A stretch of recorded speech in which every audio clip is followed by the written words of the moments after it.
집은 있는데 매달 쓸 돈이 부족하면 노후가 생각보다 답답해집니다. 통장 잔고는 줄어드는데 집은 당장 쪼개서 쓸 수 없기 때문입니다. 어서 탈 시간이 없습니다. 경제스타입니다. 오늘은 주택연금을 단순히 집 맡기고 돈 받는 제도로만 보지 않겠습니다. 주택연금, 국민연금, 건강보험료, 자녀 상속까지 한 번에 묶어서 보겠습니다. 왜냐하면 노후 생활비는 하나만 보고 결정하면 안 됩니다. 집은 있는데 생활비가 부족한 분, 국민연금 나오기 전까지 공백기가 걱정되는 분, 자녀에게 집을 남겨야 할지 고민되는 분, 퇴직 후 건보료가 부담되는 분, 이런 분들은 오늘 내용을 끝까지 보셔야 합니다. 주택연금은 좋은 제도냐 나쁜 제도냐로 판단하면 안 됩니다. 내 상황에 맞느냐, 내 노후 현금 흐름에 도움이 되느냐, 내 가족과 상속 계획에 맞느냐, 이걸 봐야 합니다. 오늘 순서는 이렇게 가겠습니다. 첫째, 주택연금이 정확히 무엇인지.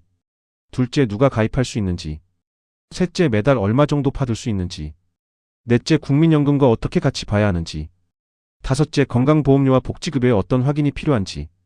여섯째, 자녀 상속 문제는 어떻게 봐야 하는지. 마지막으로 가입 전 체크리스트까지 정리하겠습니다. 먼저 가장 기본부터 보겠습니다. 주택연금은 내 집을 담보로 맡기고 그 집에 계속 살면서 매달 생활비를 받는 제도입니다.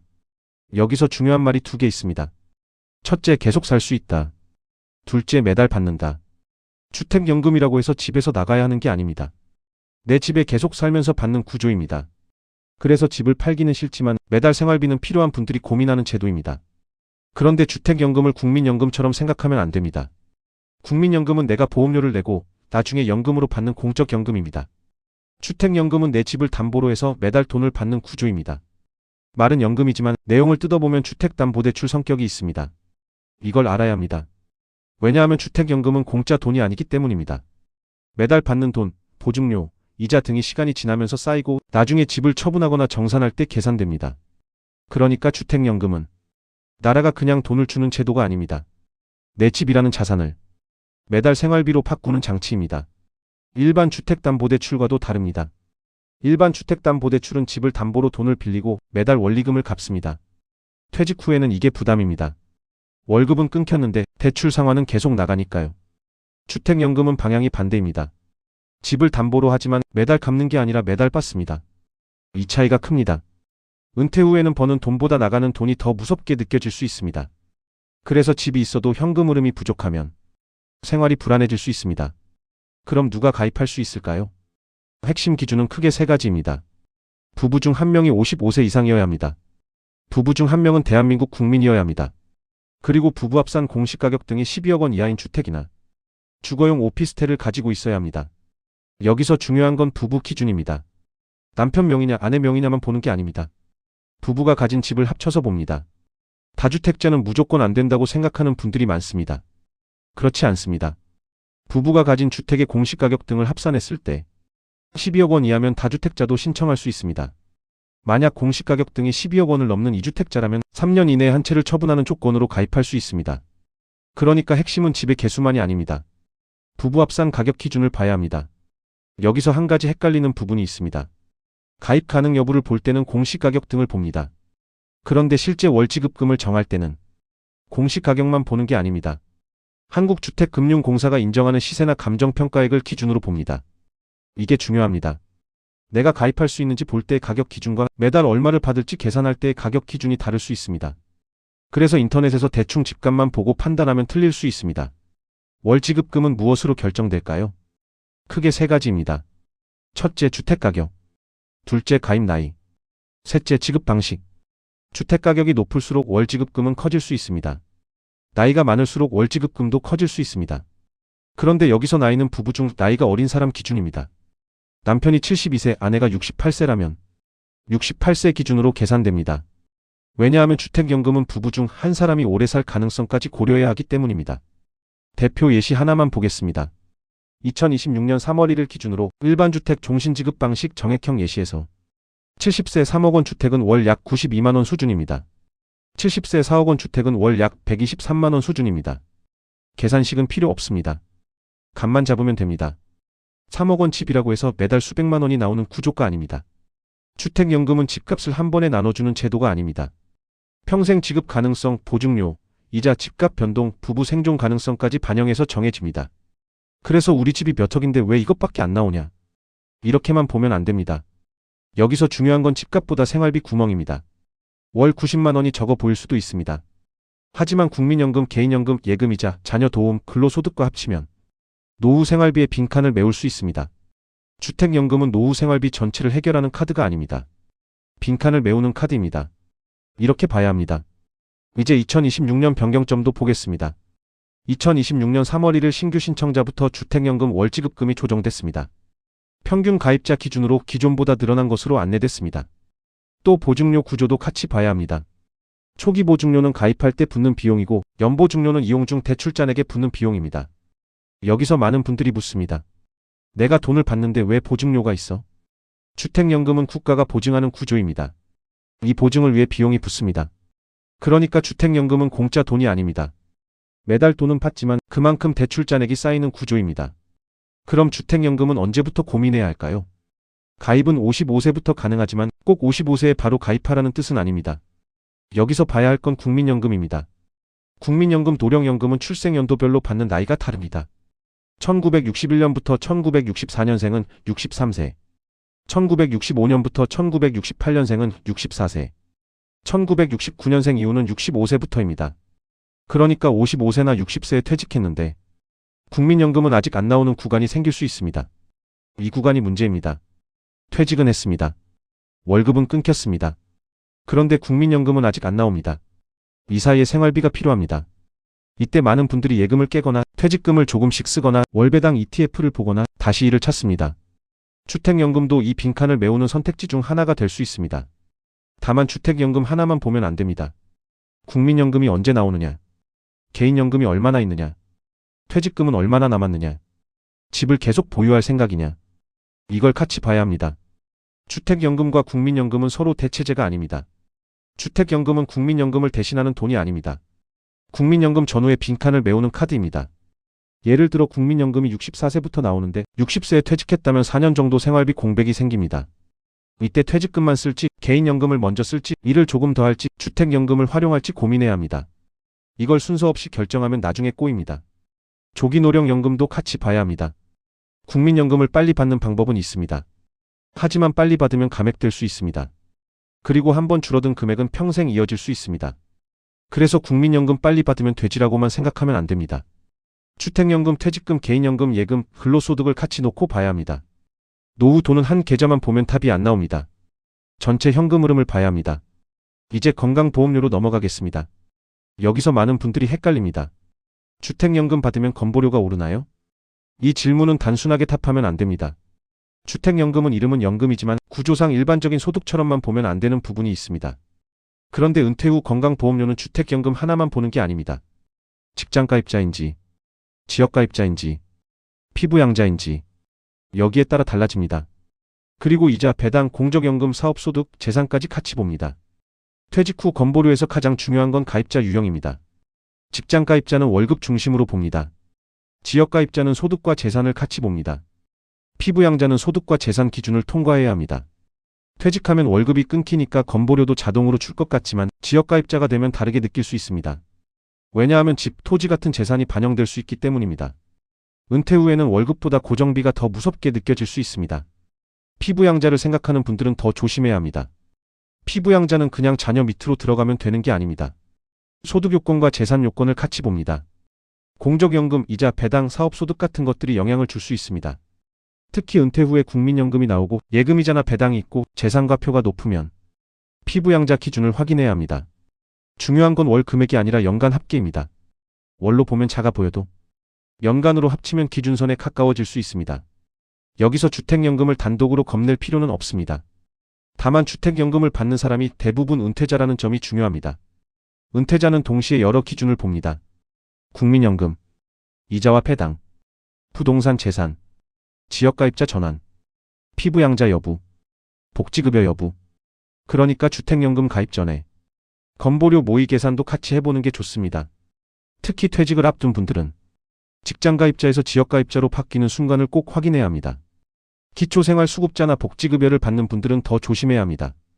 한국주택금융공사 안내에 따르면 기초생활수급자의 경우 주택연금 월지급금의 50%가 소득으로 반영될 수 있습니다. 그러면 수급액이 줄거나 수급 자격에 영향을 줄 수 있습니다. 이 부분은 절대 대충 보면 안 됩니다. 주택연금이 생활비에 도움이 될 수 있지만 폭지급여가 줄어들면 체감이 달라질 수 있습니다. 이런 분들은 가입 전에 주민센터나 관련 기관에 꼭 확인해야 합니다.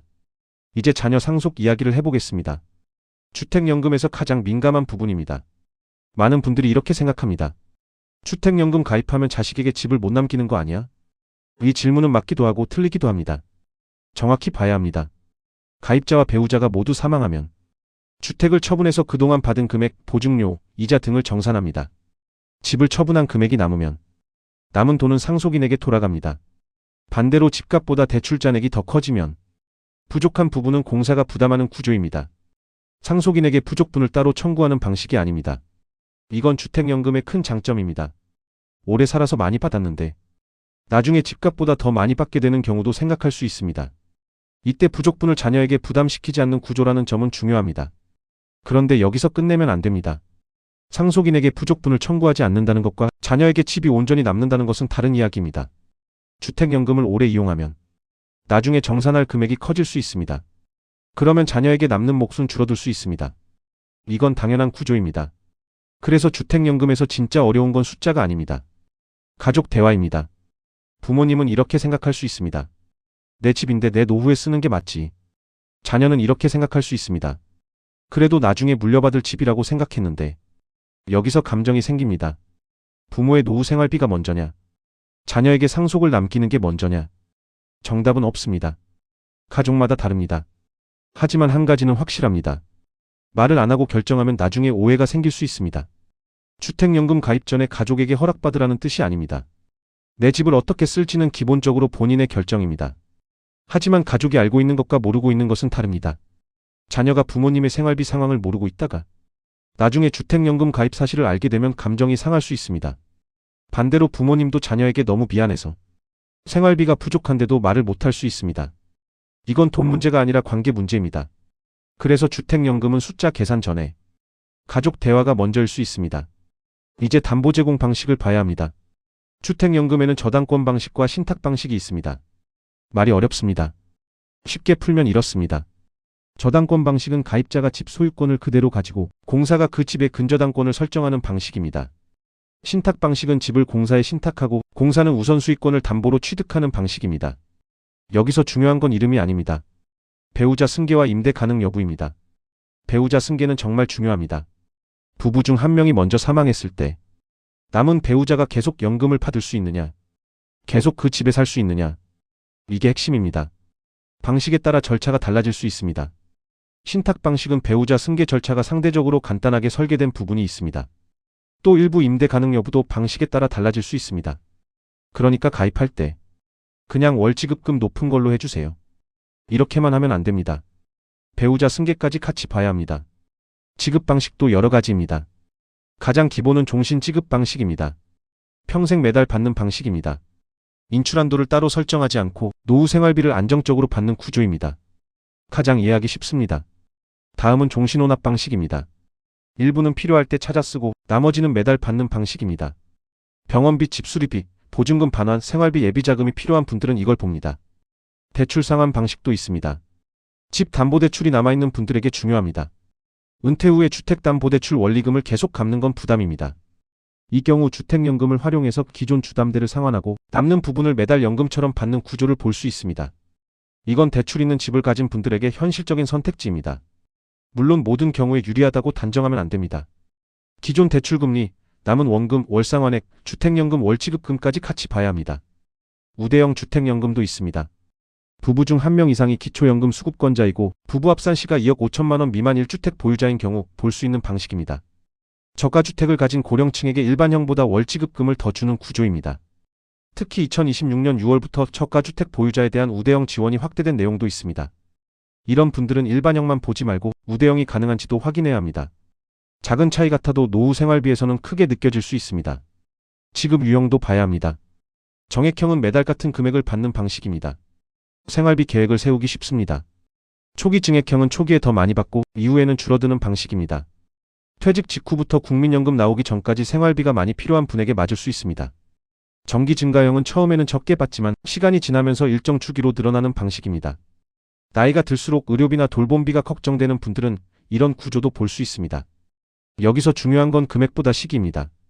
노후 생활비는 항상 일정하지 않습니다. 퇴직 직후에는 활동비가 많이 들 수 있습니다. 국민연금 나오기 전에는 소득 공백이 큽니다. 나이가 더 들면 의료비와 돌봄비가 늘 수 있습니다.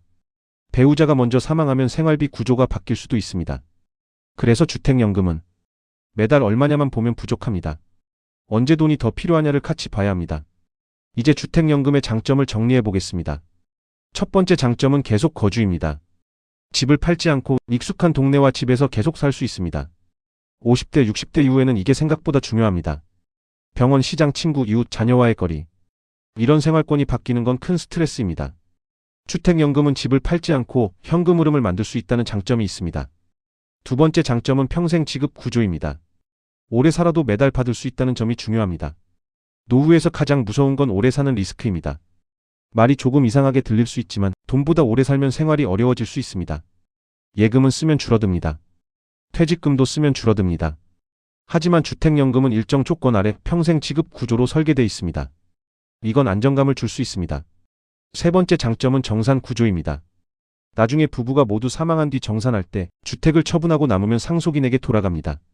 부족하면 공사가 부담하는 구조입니다. 이 점 때문에 장수 리스크를 줄이는 효과가 있습니다. 물론 이걸 악용하라는 이야기가 아닙니다. 제도의 구조가 그렇다는 뜻입니다. 노후에는 예측하기 어려운 시간이 길어집니다. 그래서 이런 안전장치가 의미를 가질 수 있습니다. 하지만 단점도 분명합니다. 첫 번째 단점은 월지급금이 기대보다 적을 수 있다는 점입니다. 내 집은 몇 억인데 매달 받는 돈은 생각보다 크지 않다고 느낄 수 있습니다. 특히 서울이나 수도권 집값에 익숙한 분들은 더 그렇게 느낄 수 있습니다. 하지만 주택연금은 집값을 단순히 쪼개서 매달 주는 구조가 아닙니다. 평생 지급과 보증 구조가 들어가기 때문에 월지급금이 보수적으로 산정됩니다. 두 번째 단점은 비용입니다. 보증료와 이자가 쌓입니다. 매달 돈을 받는 동안 대출 잔액이 늘어납니다. 이걸 모르면 나중에 정산할 때 놀랄 수 있습니다. 주택연금은 생활비를 만드는 장치이지만 동시에 내 집의 미래 가치를 현재 생활비로 앞당겨 쓰는 구조입니다. 그래서 공짜 돈으로 보면 안 됩니다. 세 번째 단점은 중도 해지입니다. 주택연금은 중간에 해지할 수 있습니다. 하지만 해지하려면 그동안 받은 월지급금, 보증료, 이자 등을 포함한 대출 잔액을 상환해야 합니다. 그리고 동일 주택으로 재가입 제한이 생길 수 있습니다. 그러니까 하다가 마음에 안 들면 그만두면 되지. 이렇게 가볍게 보면 안 됩니다. 가입보다 중요한 건 유지 계획입니다. 네 번째 단점은 집값 상승에 대한 아쉬움입니다. 가입 후 집값이 많이 오르면 그때 가입하지 말 거리라고 생각할 수 있습니다. 반대로 집값이 떨어지면 가입하길 잘했다고 느낄 수도 있습니다. 하지만 이건 나중에 알 수 있습니다. 주택연금은 집값 맞추기 상품이 아닙니다. 노후 생활비 안정장치입니다. 집값을 더 오를지 맞추려고 가입 여부를 결정하면 판단이 흔들립니다. 내 생활비가 필요한지를 먼저 봐야 합니다. 다섯 번째 단점은 이사 계획입니다. 주택연금은 기본적으로 담보주택에 계속 거주하는 것을 전제로 봅니다. 물론 예외나 제도 개선도 있지만 기본은 현재 집에서 계속 사는 구조입니다. 가까운 시기에 이사할 생각이 있다면 신중해야 합니다. 자녀 집 근처로 갈 계획이 있는지, 병원 가까운 곳으로 옮길 생각이 있는지, 아파트에서 작은 집으로 줄일 계획이 있는지, 이런 계획이 있다면 주택연금보다 먼저 주거 계획을 정해야 합니다.